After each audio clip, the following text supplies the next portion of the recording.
Welcome to the Explainer. Today, we're diving into the story of data. Specifically, how we went from processing it in these giant, methodical chunks to handling the non-stop river of information that pretty much defines our world today. It's a really cool journey from the mainframe to the millisecond. Okay, so let's just jump right in with the core question that drives so much of our modern technology. And to get our heads around it, let's use a super simple analogy, something we all get. Doing the laundry. Yeah, I know it sounds a little weird, but stick with me, it'll make perfect sense.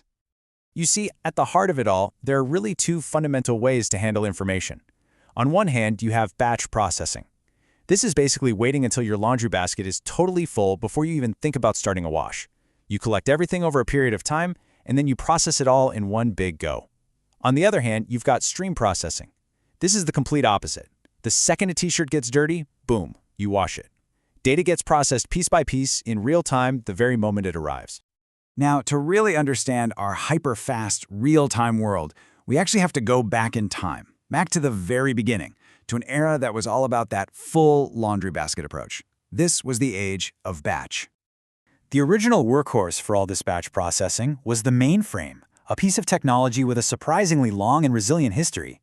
I mean, back in the 60s, IBM's System/360 was a total game changer, helping everyone from big businesses to NASA.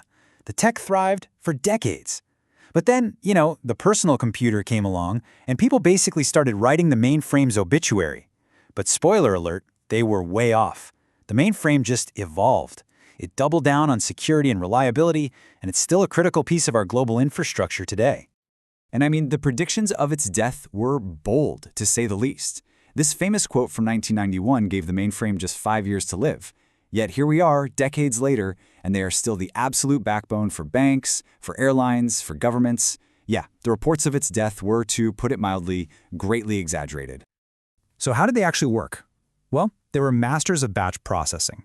A batch job is really just a sequence of automated steps that run one after another. It's perfect for these huge, bulk tasks that don't need any immediate human interaction. Think about running an entire company's payroll at the end of the month, or generating millions of customer phone bills. Okay, so if batch processing was so effective for these huge, critical tasks, what changed, right? Why did we need a whole new way of thinking? Well, the answer, in one word, is speed.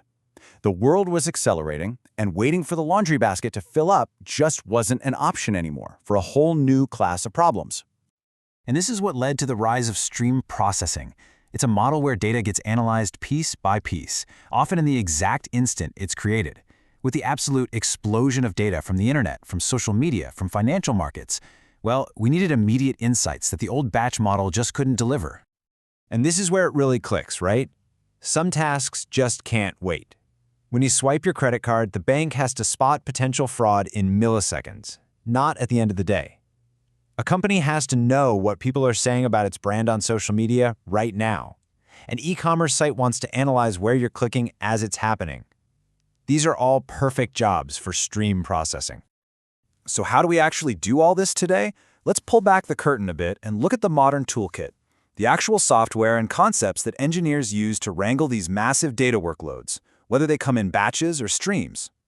In the modern world of big data, specialized frameworks are the engines that make everything go. Two of the biggest names you'll hear are Apache Flink and Apache Spark. What's interesting is that they come from different places. Flink was born for streaming, while Spark got its start with batch processing.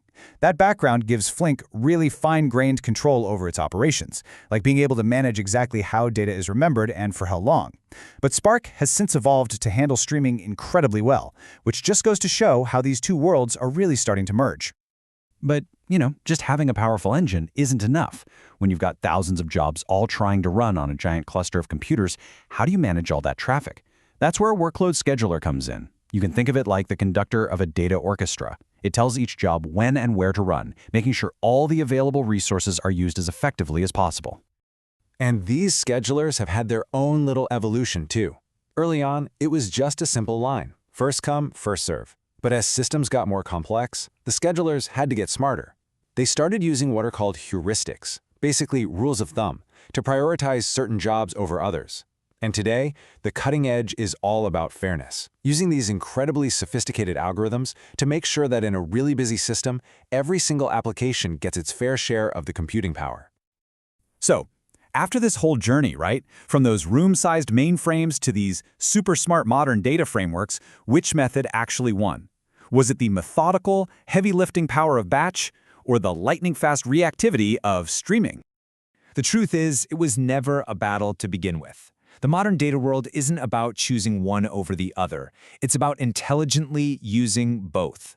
Think of it like a toolkit. You use the sledgehammer of batch processing for those massive, non-urgent tasks, and you use the scalpel of stream processing for those instant, precise insights. They're just different tools for different jobs.